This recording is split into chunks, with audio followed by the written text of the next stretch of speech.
Good morning students. जैसा आपको पिछले लेक्चर में मैंने बताया था, आज हम विंड्स का क्लासिफिकेशन देखेंगे। मैं doctor Prakash Chandra Sharma, department of geology, SPC government college Ajmer. तो स्टूडेंट्स,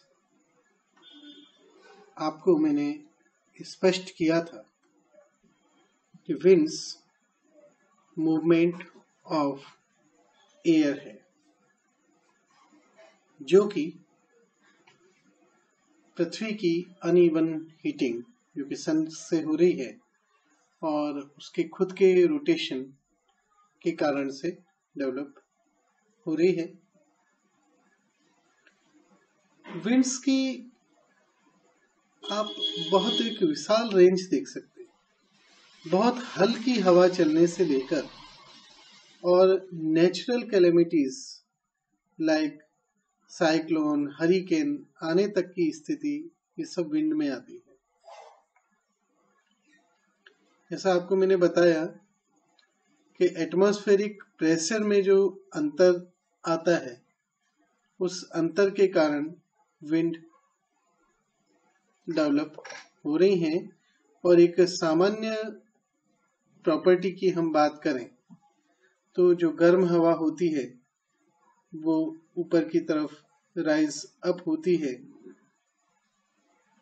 और डेंस होने लगती है, और जो डेंस और ठंडी हवा है जो ऊपर मौजूद है वो डाउनवर्ड नीचे की तरफ मूव करती है, क्योंकि डेंस है तो ग्रेविटी के प्रभाव से वो नीचे की तरफ आएगी, जबकि लाइटर एयर ऊपर की तरफ मूव करेगी। इससे पहले हम इन्वर्जन फिनोमिना में ये चीज समझ चुके हैं। एक और चीज याद रखिए, इक्वेटर पर अधिकांश हीटिंग होती है। वाटर एयर जो भी है वो अधिक वहां पर गर्म होता है, बजाय कि आप हायर लैटिट्यूड्स की बात करें। इस कारण से सामान्य तौर पे आप देखेंगे कि इक्वेटर पर जो हवा गर्म हुई है वो अपवर्ड राइज करेगी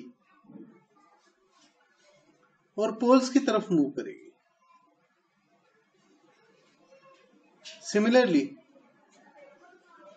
जो ठंडी और डेंस हवा है वो पृथ्वी की सतह पर मूव करते हुए इक्वेटर की तरफ जाएगी और गर्म हवा को वहां से रिप्लेस करेगी। तो इन आधार पर हम समझ सकते हैं कि कई प्रकार के ग्लोबल एवं लोकल फिनोमिना डेवलप होते हैं, और इन्हीं के आधार पर हम विंड को क्लासिफाई कर सकते हैं। हम प्रायः विंड को दो प्रकार से क्लासिफाई करते हैं, एक परमानेंट विंड या इनवेरिएबल विंड, या जिनको हम प्लैनेटरी विंड्स कहते हैं, और दूसरा वेरिएबल विंड जिसके अंतर्गत seasonal wind, local wind, breezes आदि आती हैं। इनको हम शामिल करते हैं। कई बार लोकल विंड्स को हम टोटली अलग एक थर्ड कैटेगरी के रूप में लेते हैं, और जब ऐसा करते हैं तो प्रायः हम परमानेंट विंड को या प्लैनेटरी विंड को प्राइमरी विंड के रूप में बताते हैं। Seasonal winds, mountain and land breezes, mountain and valley breezes, sea and land breezes, इनको हम सेकेंडरी विंड के रूप में, यानी कि सीजनल विंड्स हो गई, मानसून विंड लाइक, इसके अलावा माउंटेन एंड वैली ब्रीजेज हो गई, लैंड एंड सी ब्रीजेज हो गई, इनको हम सेकेंडरी विंड कहते हैं। और टर्शरी विंड के रूप में हम लोकल विंड्स को रखते हैं। ये जो टर्शरी विंड्स होती हैं ये बहुत छोटे इलाके को कवर करती हैं।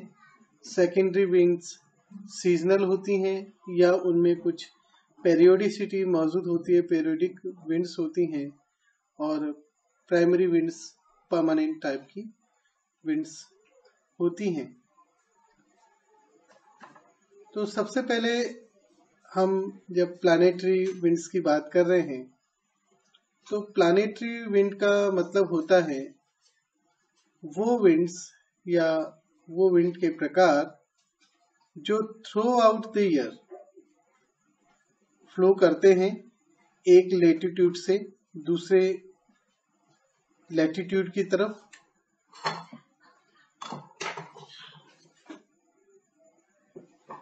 क्योंकि आप देख सकते हैं कि यहाँ पर प्रेशर में, एयर प्रेशर में लैटिट्यूडिनल डिफरेंस मौजूद होता है। इस कारण ये winds through out the year एक निश्चित दिशा में एक लैटिट्यूड से दूसरे लैटिट्यूड की तरफ मूवमेंट शो करती है। इनको हम प्रिवेलिंग विंड भी कहते हैं। एक चीज हमेशा याद रखना कि प्लैनेटरी विंड जो है वो एक ही दिशा में और स्पेसिफिक एरिया में, over a specific area over the earth blow करती है।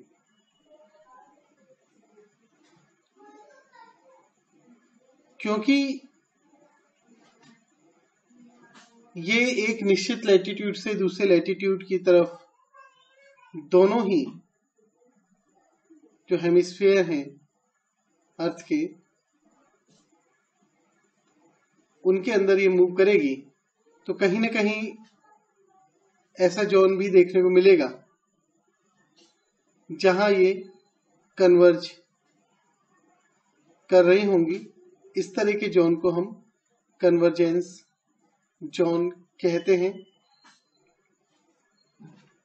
पृथ्वी के खुद के मूवमेंट के कारण से हम देखते हैं, और पृथ्वी के खुद के मूवमेंट के कारण से जो फर्क आएगा, रोटेशन के कारण जो फर्क आएगा, उसको हम कोरियोलिस इफेक्ट कहते हैं। तो कोरियोलिस इफेक्ट के कारण बजाय कि ये नॉर्थ से साउथ की तरफ ब्लो करें, जैसा कि हम एक्सपेक्ट करते हैं जब एक लैटिट्यूड से दूसरे लैटिट्यूड की तरफ लगातार मूव कर रही है, ब्लो कर रहे हैं, तो एक्सपेक्ट ये करते हैं कि नॉर्थ से साउथ की तरफ हो ये ब्लो। बट कोरियोलिस इफेक्ट के कारण, जिसको आगे हम और देखने वाले हैं, ये ईस्ट से वेस्ट की तरफ, ये ऑलमोस्ट ईस्ट से वेस्ट की तरफ मूव करती है।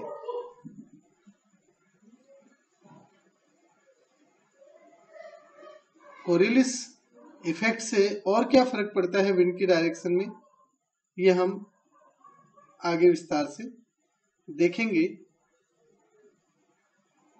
परमानेंट विंड को 3 प्रकार में हम आगे स्टडी करने वाले हैं। Trade wind,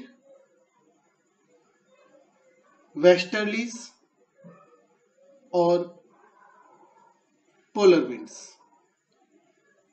trade winds 5 degree north से लेकर के 30 डिग्री नॉर्थ के रीजन में, और इन्हीं लैटिट्यूड्स में सदर्न हेमिस्फीयर में, यानी कि 5 डिग्री से 30 डिग्री सदर्न हेमिस्फीयर में ये ब्लो करती हैं। इनके बारे में हम विस्तार से देखेंगे। वेस्टर्लीज की जो लैटिट्यूडनल बेल्ट है वो 35 डिग्री से लगाकर 60 डिग्री के बीच में है दोनों हेमिस्फीयर में, और ईस्टर्लीज या पोलर विंड, इसको आप देखेंगे तो ये पोलर रीजन में आपको 60 to 90 वाले रीजन के अंदर ये आपको दिखाई देंगे दोनों हेमिस्फीयर में। सेकंड जो टाइप है उस टाइप को हम वेरिएबल विंड या सेकेंडरी विंड कहते हैं, क्योंकि ये सीजनल होती हैं या इनके अंदर पेरियोडिसिटी मौजूद होती है। सीजनल विंड की यदि हम बात करें तो इसका सबसे अच्छा एग्जाम्पल मॉनसून विंड के रूप में देखने को मिलेगा। मॉनसून एक सीजनल चेंज है। मॉनसून विंड हमेशा ठंडे और हाई प्रेशर के एरिया से ब्लो करती हैं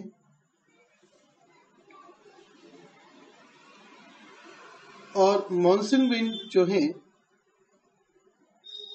वो एक ईयर लॉन्ग साइकिल का पार्ट है, जो कि अनइवन हीटिंग और कूलिंग के कारण, जो कि tropical and mid latitude coastal regions के अंदर हो रही है, का ये हिस्सा है। इसके अलावा पेरियोडिक विंड्स की हम बात करें तो उसमें माउंटेन एंड वैली ब्रिजेस आते हैं और सी एंड लैंड ब्रिजेस आते हैं। Sea and land bridges thermal and pressure gradient, जो कि सी एंड लैंड के बीच में बन रहा है और जिसमें डायरनल चेंज आता है के कारण डेवलप होती हैं। तो यहाँ पर डायरनल पेरियोडिसिटी आपको देखने को मिलेगी। माउंटेन एंड वैली ब्रिजेस भी सी एंड लैंड ब्रिजेस की तरह ही रिजेंबल करती हैं और यहाँ पर भी डायरनल चेंज आपको देखने को मिलेगा। इसके अलावा लोकल विंड, जिनको हम टर्शरी विंड के रूप में भी क्लासिफाई कर सकते हैं, ये भी वेरिएबल विंड्स हैं और ये बहुत छोटे रीजन को कवर करती हैं। ये लोकल लेवल पर होने वाले टेम्परेचर एंड प्रेशर चेंजेस के कारण डेवलप होती हैं और एक बहुत कॉमन जो एग्जाम्पल हम इंडिया में फेस करते हैं, खास तौर पर राजस्थान जैसे गर्म इलाकों में, वो लोकल विंड का प्रकार है लू। इसके अलावा विश्व में और कई और प्रमुख इसी तरह की लोकल विंड है, लाइक चिनूक, सिरको, हर्मेटन, मिस्ट्रल, बोरा, ब्लिजर्ड।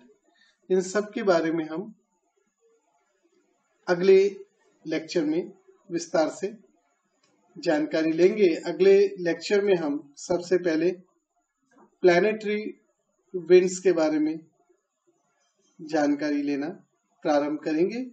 तो ये आज का अध्याय हम यहीं पर समाप्त करते हैं। धन्यवाद।